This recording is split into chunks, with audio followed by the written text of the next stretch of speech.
আবর্জনা ভারী গঙ্গায় ঝাঁপি লেরে লাইয়ে মাথা লাগে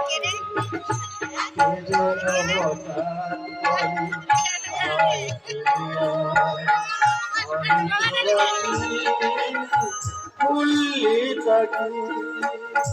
মাগো স্মৃতি তুমি অপলাদ অপলাদ অপলাদ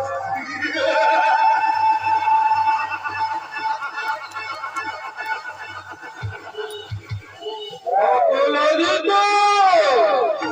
একটা কুমারী মেয়ে কাল প্রেমিকের সাথে বেহিতারি কুস্তি করতে গিয়ে পাতার ভাত উঠে সেই প্রেমিক যখন ওই কথাটা জানতে পারে তখন ওই বাচ্চাটাকে মেরে ফেলতে কুমারী মায়ের বলে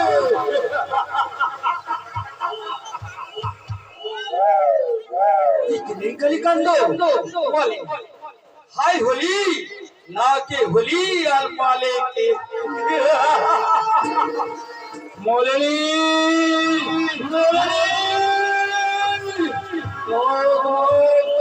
তিন যন্ত্রণায় কষ্ট পেতে পেতে জঙ্গলের লাঠের মাঝে লুকিয়ে লুকিয়ে মায়ের পেট থেকে বলো হে বাচ্চাটা ঠিক মতো দাঁড়াতেও পারে আর খেতেও পারেনি কথা বলতে গেলে সে চলার চিন্তায় কি হয়ে এসে যায় সেই দিনে সেই বাচ্চাটা কে জানো তোমরা আজ গেলেই আমি তো আমি বদলা করে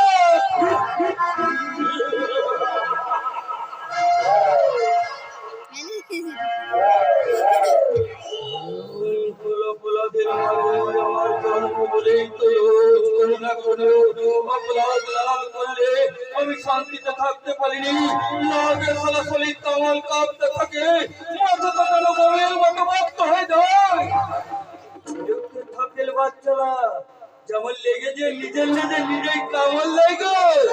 তেমনি আমি আমার ভক্তটাকে ধরে কামড়া ছাড়ি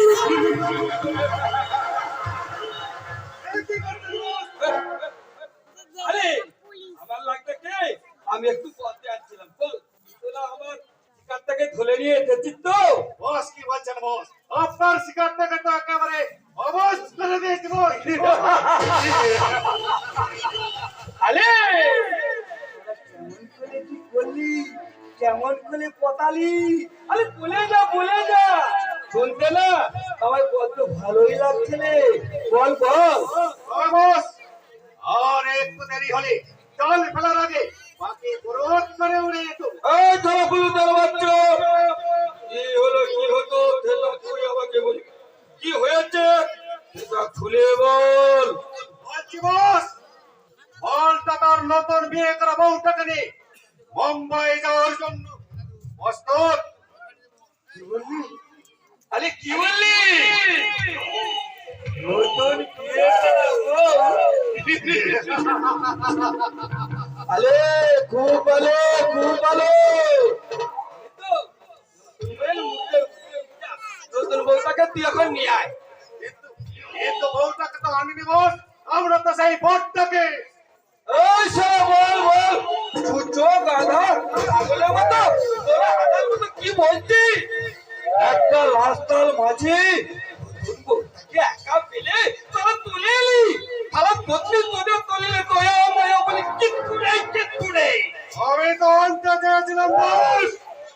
কিন্তু গরু কিছুতেই রাজি হলো না প্রচুর একটা রিপোর্টার সেই সময় এসে এমন কেমন করলো বোতলের মতো বউ কাজ করবি না রাস্তার মাঝে নতুন বউটাকে একা ফেলে চলে এলি কেন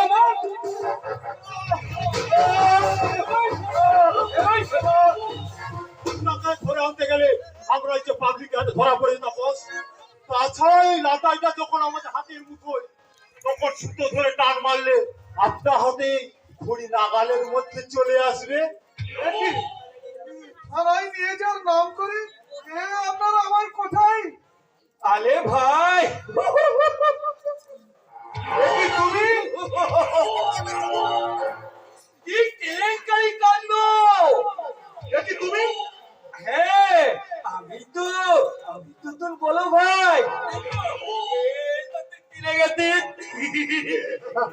দাদা দিন বলে আমরা দু ভাই কোলাকুলি করছিলাম বলতো আইনা আমরা দু ভাই একসাথে বলতে পেট ভর্তি করে ভাত খাবো বুঝছা এখন কি ভাত খাওয়াতে হয় লাগিলে এখন তো শুধু মদ খাওয়াতে হয় আমরা দু ভাই বলতে একসাথে পেট ভর্তি করে শুধু মদ খাবো মদ আস বাবি, তোমার ওই কথাগুলো শুনে আমার অসহ্য লাগছে। কি হলো অফিসার, আপনি আমাকে থানায় নিয়ে চলুন। এই মানুষ রূপী শয়তানটার কাছে থাকার চেয়ে ওই থানার লকারটা আমার কাছে অনেক নিরাপদ।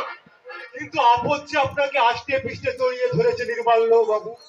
তাই তো থানা নয়। আপাতত এটাই আপনার বর্তমান ঠিকানা। প্লিজ অফিসার,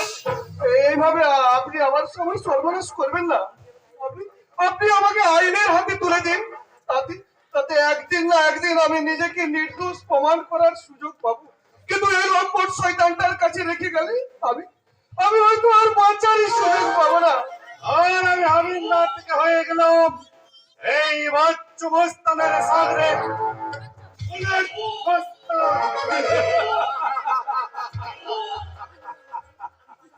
আপনি বাঁচবেন কি মরবেন তা নিয়ে আমাদের কোনো মাথা ব্যথা নেই।